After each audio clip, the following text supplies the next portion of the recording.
देखिए, मूवमेंट जो कोई शुरू होता है उसका कोई एंड नहीं होता है। उसकी एनर्जी नेक्स्ट मूवमेंट में चैनलाइज हो जाता है, कैपिटलाइज हो जाता है। जैसे आप क्रिकेट मैच देखते हैं, फर्स्ट बैट्समैन आया, 2 रन बना के आउट हो गया, अगला आएगा 50 रन बनाएगा, टोटल स्कोर जो है 52 हो जाएगा, तो वो एड ऑन होता चला जाता है। हमको लगता है इस देश के अंदर आज़ादी के आंदोलन के दौरान जिन मूल्यों को लेकर के लड़ा गया, वो मूल्य आज भी समाज में स्थापित नहीं हो पाए। कुछ हद तक हुए थे, लेकिन आज फिर से उसको दोबारा छीना जा रहा है। मसलन आपको समानता की समझदारी, मसलन छुआछूत का अंत, मसलन न्याय हर एक प्रकार का हो, चाहे सामाजिक हो, आर्थिक हो, लैंगिक हो, जातीय हो, मसलन आपको समाजवाद की संकल्पना, धर्मनिरपेक्षता, लोगों को आज़ादी को अपने धर्म को मानना, तो वो मूल्य आज कहीं ना कहीं खत्म। उदाहरण दे रहे हैं, उस आंदोलन के साथ अगर इस आंदोलन की तुलना की जाए तो मुझे लगता है कि वो आंदोलन आज़ादी के लिए आंदोलन नहीं है, और प्रिसाइजली ये जो आंदोलन है आज़ादी के लिए कम, आज़ादी को बचाने का आंदोलन ज़्यादा है। मसलन झंडे में 3 रंग है, तो वो रंग जो है उसमें 3 रंग के 3 मतलब है, उन 3 मतलबों को भुला देना चाहती है सरकार। है उसमें जो भगवा रंग है वो वीरता का प्रतीक है, लेकिन वो बाकी जो 2 रंग है उसके भी मतलब है। सफ़ेद जो है वो शांति का प्रतीक है, हरा जो है हरियाली का प्रतीक है, वो 3 रंग को मिटा देना चाहिए। और नीले रंग का चक्र जो बौद्ध धर्म का है, जिसको बाबा साहब भीमराव अम्बेडकर ने अपनाया, जिसने सोशल जस्टिस की बात की, एनिहिलेशन ऑफ कास्ट की बात की, उसको खत्म करने की, उस नीले रंग की जगह पे मुझे लगता है कि आरएसएस इस बात के लिए डिटरमिन दिख रही है कि वो नीला चक्र हटा करके वहाँ पे ओम जो है वो लिख दिया जाए। और भारत माता की बात की जा रही है अभी। भारत माता कैसी हो?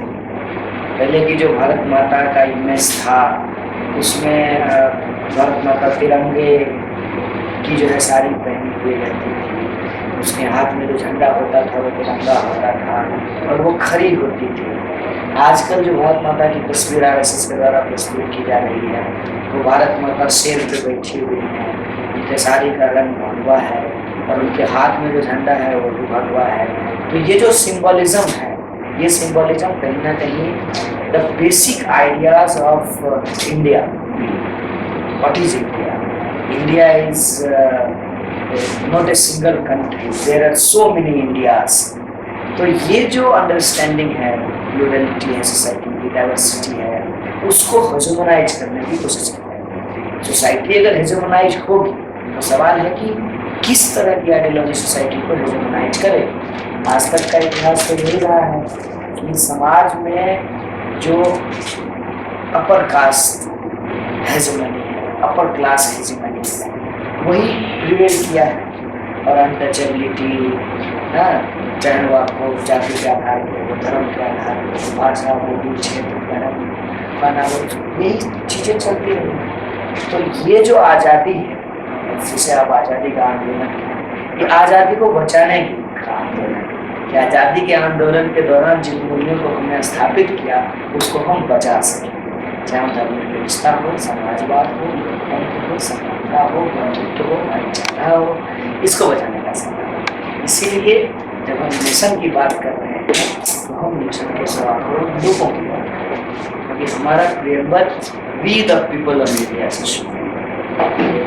नॉट कि वी आर नेशनलिस्ट। इस तरह की कोई शब्दावली संविधान में नहीं आती। आप क्या समझते हैं फिर भी ये जो मूवमेंट चल रहा है इसका असर क्या ये कि दूसरी यूनिवर्सिटीज पर भी होगा या ये ऐसी उसमें या जेल तक ही रह जाएगा? देखिए, हमारी कोई प्लानिंग नहीं थी। ये सरकार जो कर रही है ना, उससे अपने आप आंदोलन जुड़ते चलेगा।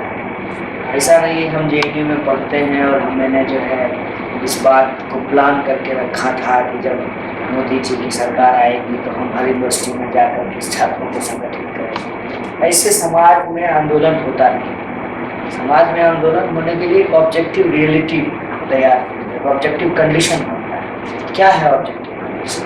ऑब्जेक्टिव कंडीशन ये है कि प्रॉमिस किया सरकार ने कि हम आपको 15 लाख रुपया देंगे, विकास होगा, बुलेट ट्रेन चले, तमाम तरीके के करोड़ों करोड़ रोजगार होगा, गुजरात मॉडल की तरह जो है भारत चकाचक कर देंगे। ये सारी बातें कही गई, लेकिन आज स्थिति क्या है? लोगों को वजीफा नहीं मिल रहा, हॉस्टल नहीं बन रहा, लोग जो पढ़ ले रहे हैं उनको नौकरी नहीं मिल रही, नौकरी मिल रही है तो काम 8 घंटे का कर रहे हैं, दाम जो है 6 घंटे का मिल रहा है, 8 घंटे की ड्यूटी में 12 घंटे काम कराया जा रहा है। 1 लाख रुपया सैलरी लेने के बावजूद लोगों के लाइफ में रेस्ट नहीं है। लोग वीकेंड का इंतजार करते हैं कि चैन से एक रात सो पाएँ। तो इतना जो अनरेस्ट है सोसाइटी में, उसका कहीं ना कहीं रिफ्लेक्शन होगा। वो जो डिससेटिस्फैक्शन है वो बाहर आएगा, उसको लोग एक्सप्रेस करेंगे, और वो जहाँ पे जो लोग जितना यूनाइट है उसका एक्सप्रेशन उतना ही स्ट्रॉन्ग। क्योंकि यूनिवर्सिटी कैंपस के अंदर स्टूडेंट की संख्या होती है, उनका कंसंट्रेशन होता है, उनकी एक यूनिटी होती है, तो वहाँ एक्सप्रेशन जो है वो ज़्यादा डोमिनेट करता है, प्रोमिनेंटली लोग सवाल को रखते हैं। इसीलिए प्राइमरी तौर पर सरकार जो है एक एक करके यूनिवर्सिटीज पे अटैक कर रही है, और जो भी जिसके ऊपर भी हमला हो रहा है वो उठ को खड़ा हो रहा है। अब सरकार हमसे पूछ करके तो हमें हमारा वजीफा बंद नहीं किया, सरकार हमसे पूछ कर तो अलीगढ़ का अल्पसंख्यक स्टेटस जो है छीन नहीं रही है, सरकार हमसे पूछ करके तो इलाहाबाद की प्रेसिडेंट का एडमिशन नहीं कैंसिल करवा रही है, सरकार हमसे तो पूछ करके TII में अपने प्रिय गजेंद्र चौहान को अध्यक्ष नहीं बनाया, हमारे कहने से अम्बेडकर तैयार स्टडी सर्किल को बैन नहीं किया, हमारे कहने से ABP के गुंडे घुस करके जादवपुर यूनिवर्सिटी में मारपीट नहीं की। There is a series of incident in each and every universities. This government is creating unrest, and government is responsible that students are not continuing their study and they are coming outside the street. भगवत की जो राजनीति को RSS की ideology को impose करने की जो कोशिश हो रही है, बीजेपी को इस हद तक कामयाबी मिल सकती है। और एक खास बात इसमें सिलेबस का प्रभावकरण उसमें कहाँ तक कामयाबी? देखिए, ये देश जो है वो बहुत ही विशाल देश है। एक राज्य में जो एक्सपेरिमेंट किया गया वो पूरे देश में सफल हो जाए ये जरूरी है। बुनियादी तौर पे इस एक्सपेरिमेंट को सफल होने के लिए जरूरी ये है कि जो लोग RSS की विचारधारा से असहमत हैं वो लोग यूनाइट हो। इस काम में अगर RSS सफल रहती है तब तो first pass the post system में वो इलेक्टोरल गेन कर लेगी, और थ्रू द स्टेट मशीनरी वो अपने आइडियोलॉजी को भी इम्प्लीमेंट कराएगी। लेकिन अगर जो असहमति रखने वाले लोग हैं वो यूनाइट हो, तो जैसे भूमि अधिग्रहण बिल को ये नहीं लागू करा पा रहे, जैसे GST को ये नहीं लागू करा पा रहे, जैसे ये बिहार का चुनाव नहीं जीत पाए, दिल्ली का चुनाव नहीं जीत पाए, उसी तरीके से इनको आइडियोलॉजिकली भी और इलेक्ट्रॉनिकली भी डिफीट किया जा सकता है। इसलिए इसके लिए जरूरी यही है कि हमको शक्ति संतुलन के सिद्धांत को समझना होगा कि सामने वाला मजबूत हो रहा है, तो इसका एक अर्थ ये भी है कि आप कमजोर हो रहे हैं। तो कमजोर हो रहे लोगों को अपनी ताकत बढ़ानी होगी, तब इनके इस एजेंडे को रोका जा सकता है। तो एक बात ये हो रही है कि सेक्युलर फोर्सेस एक तरफ एक बात कह रहे हैं कि दलित मुस्लिम को एक करना, RSS के नजरिए का मुकाबला करना। एक तरफ कुछ मुस्लिम रेडिकल फोर्सेस वो भी यही नारा दे रहे हैं कि दलित मुस्लिम एक होना। नहीं, देखिए, सिर्फ दलित मुस्लिम एक होने की अगर बात करेंगे तो ये फिर हम एक पॉलिटिकली सेक्टेरियन लाइन ले रहे हैं कि ठीक है भाई, हम एक हॉल में सबको आमंत्रित कर रहे हैं, लेकिन वही इंटर करेगा जिसके पास लाल जूता। यही काम तो बीजेपी कर रही है। तो कह रही है कि वजीफा हम बंद नहीं करेंगे, लेकिन उसी के को देंगे जो मेरिटोरियस हो। तो जिससे आप लड़ रहे हैं, आप सेम टैक्टिस अपनाएंगे तो आप कैसे जीतेंगे? बात यहाँ सिर्फ दलित मुस्लिम की नहीं है।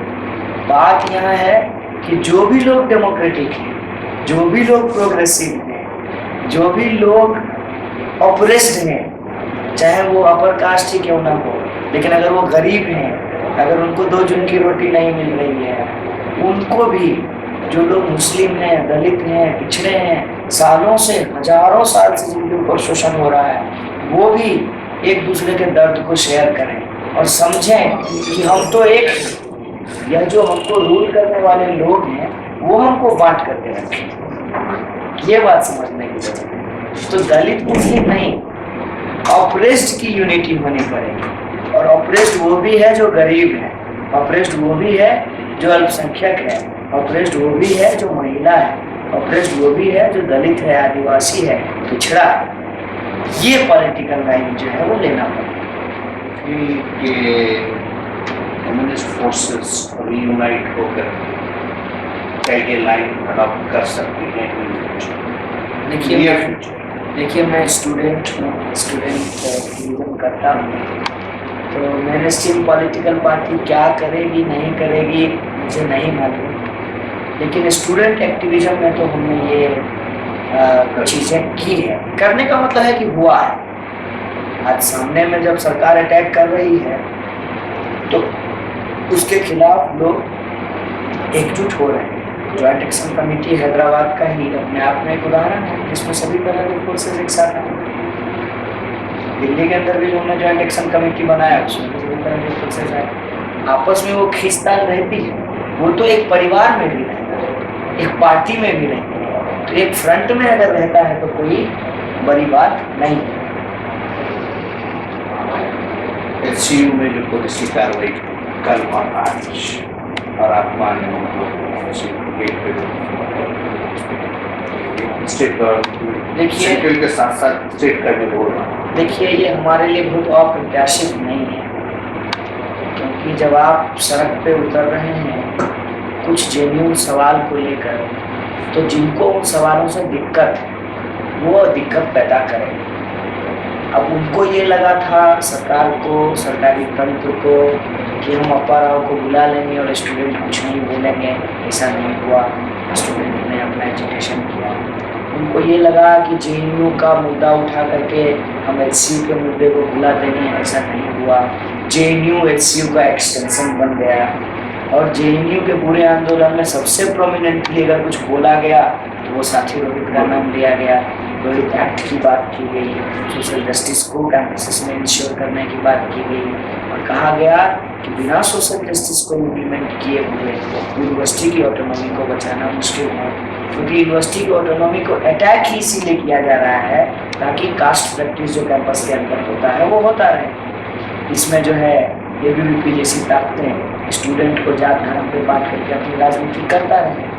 तो हमारा मानना है कि पुलिस ने जो छात्रों के साथ किया, उनके मेस बंद किए, उनका खाना बंद किया, उनका बिजली काटी, वाईफाई बंद किया, लड़कियों को मेल पुलिस के द्वारा पीटा गया, इतने एडमिट हैं वाइस चांसलर की, उनका सूद बूझ लेने की बजाय जो है और एग्रेसिव मोड अपना रही है, तो मुझे जाने से रोक दिया गया।